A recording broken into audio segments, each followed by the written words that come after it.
नमस्कार दोस्तों, आज फिर हाजिर हूँ आपके सामने एक ऐसी कहानी लेकर जिसे सुनने के बाद आपको भी समझ में आएगा। असंभव चीज़ें सिर्फ उसके लिए संभव होती हैं जिसके ऊपर भगवान की कृपा होती है और भगवान का आशीर्वाद। आइए शुरू करते हैं आज की कहानी। एक बार की बात है, मुकुंद जी एक व्यक्ति थे जिनके यहाँ कोई संतान नहीं थी, पर वे भगवान शिव के बहुत बड़े भक्त थे। मुकुंद जी ने और उनकी पत्नी ने दोनों ने भगवान शिव की उपासना की, उनके लिए तप किया। भगवान शिव उनकी पूजा से प्रसन्न हो गए और एक दिन प्रकट हुए और कहने लगे, बताओ वत्स, क्या चाहते हो?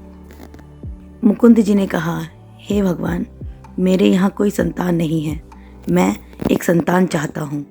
भगवान शिव मन के भोले, वो आगे से क्या कहते। उन्होंने कह दिया, ठीक है, तुम्हारी इच्छा ज़रूर पूरी होगी, तुम्हें एक संतान होगी, परंतु उसकी आयु केवल 16 वर्ष होगी। मुकुंद जी और उनकी पत्नी यह बात सुनकर थोड़े चिंतित हुए, लेकिन इस बात से वे बहुत खुश थे कि उनके यहाँ एक संतान होगी। कुछ समय बीत गया और उनके यहाँ एक संतान पैदा हुई जिसका नाम मार्कंडे रखा गया। मुकुंद जी ने अपने पुत्र मार्कंडे को ऋषि मुनियों के यहाँ आश्रम में शिक्षा ग्रहण करने के लिए भेज दिया। वह 15 वर्ष की आयु के बाद वापस लौटा। उसके वापस लौटने के बाद माता पिता दोनों बहुत चिंतित थे और दुखी थे। मार्कंडे ने पूछा, पिताजी, आप क्यों दुखी हैं? मुझे कारण बताएं। पिता ने और माता ने दोनों ने वह कहानी सारी बता दी कि बेटा, तुम्हारी आयु केवल 16 वर्ष है और इसके बाद तुम्हारी मृत्यु हो जाएगी। मार्कंडे बोले, नहीं पिताजी, ऐसा नहीं होगा। फिर वे वहाँ से चले गए। वहाँ से जाकर मार्कंडे ने भगवान शिव की उपासना की और उनकी पूजा की, भक्ति की।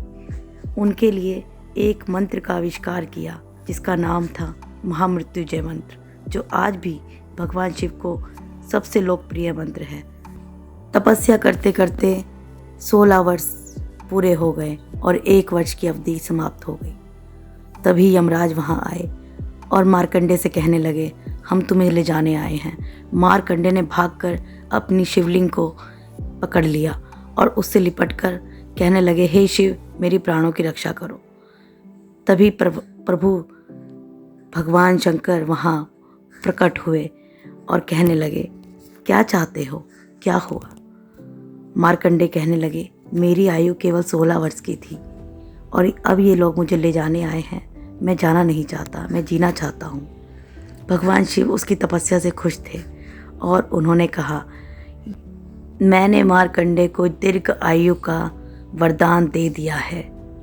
यह बात सुनकर यमराज वहाँ से चले गए और तब से लेकर आज तक संसार में महामृत्युंजय की महिमा बनी हुई है और इसको उच्चारण करने वाले कभी भी निराश नहीं होते और जीवन के हर डर का निवारण भगवान शंकर स्वयं अपने आप करते हैं। नमस्कार, फिर हाजिर होते हैं एक नई कहानी के साथ। अपना ध्यान रखें। जय हिंद, जय भारत।